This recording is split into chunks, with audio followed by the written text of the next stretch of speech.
You can go online right now and buy an entire private island for $50,000.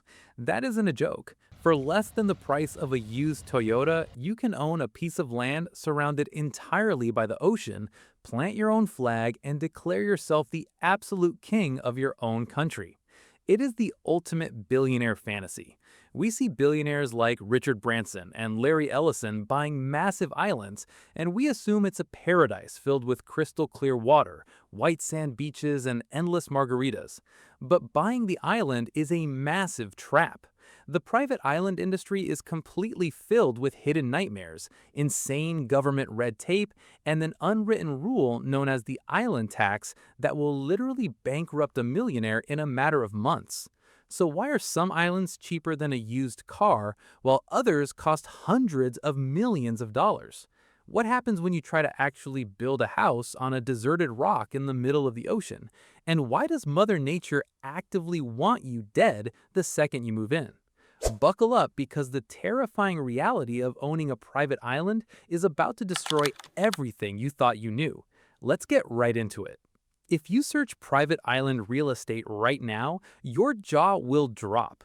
You will see gorgeous, tree-covered islands in places like Nova Scotia, Belize, and Central America listed for $50,000 to $100,000.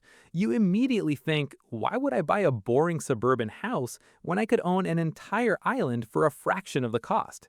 Here's the brutal reality. You aren't buying a paradise, you are buying a useless rock. These ultra-cheap islands are what the real estate industry calls undeveloped. That means there is absolutely nothing on them. No electricity, no running water, no sewage system, no docks, and sometimes not even a place to safely park a boat. If you buy a $50,000 island in the Bahamas, you can't just pitch a tent and start living like a pirate. The local governments have incredibly strict environmental laws. You have to submit massive ecological impact reports just to clear a few trees. If the island is home to an endangered bird or a specific type of sea turtle, the government will legally block you from building anything. Even worse, many of these cheap islands are completely submerged during high tide. You might buy 5 acres of land only to wake up the next morning and realize your entire island is underwater. But let's say you do your research. You buy a solid above water island for $500,000. You have the permits and you are ready to build your dream mansion. Welcome to the most expensive nightmare of your life. When you build a house in a normal city, a concrete truck just drives down the street and pours your foundation. On a private island, that same concrete truck doesn't exist. Every single nail, every piece of wood, every drop of fresh water, and every worker has to be shipped across the ocean on a barge. This introduces the golden rule of private island ownership, the 10x island tax. Whatever something costs on the mainland, it will cost you 10 times more on an island. Want to build a simple $300,000 house? On your island, that exact same house will cost you $3 million. But the house is the cheap part. The real nightmare is the infrastructure. You need electricity, right? You can't just plug into a city grid. You have to buy massive industrial diesel generators. But wait, how do you get the diesel? You have to hire a specialized fuel boat to come to your island every single month, which costs tens of thousands of dollars. If you want to use solar panels, great, but the heavy salt air from the ocean will completely corrode and destroy standard solar equipment in a matter of months. You have to buy ultra-expensive marine-grade solar farms. Now, let's talk about the absolute worst part, the toilets. You are entirely surrounded by federally protected oceans. You can't just dump waste into the water. You have to build a highly advanced, EPA-approved waste desalination and sewage treatment plant right on your tiny island.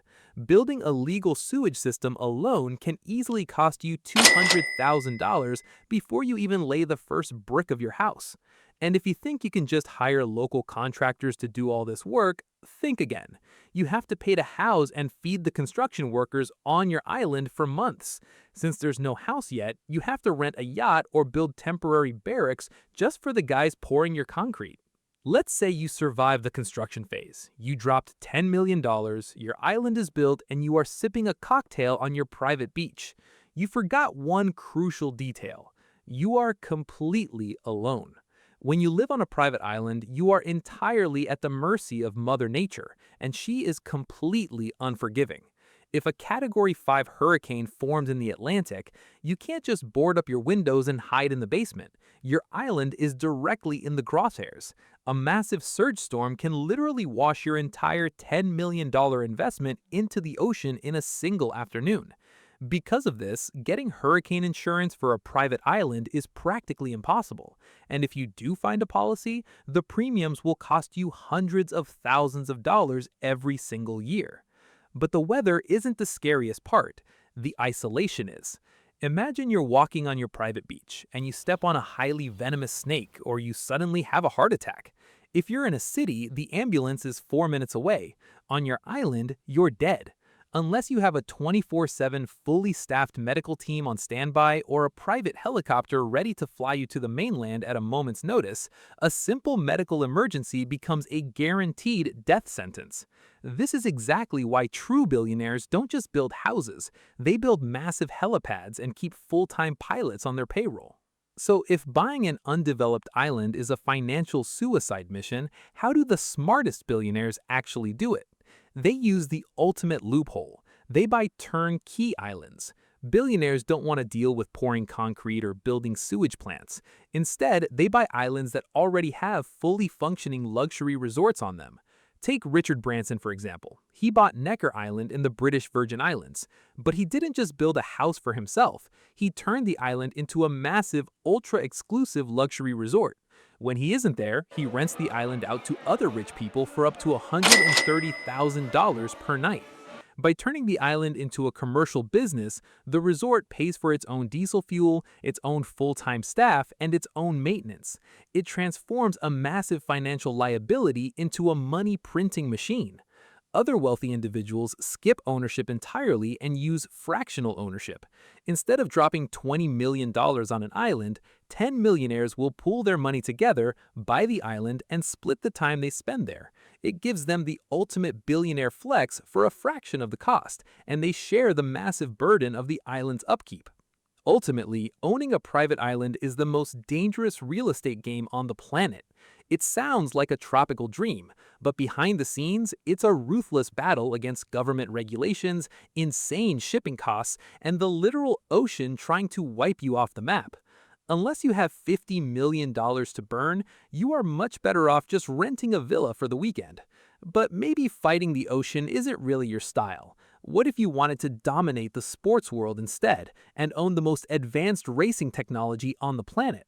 Have you ever wondered what it actually takes to buy a fully functioning Formula One team?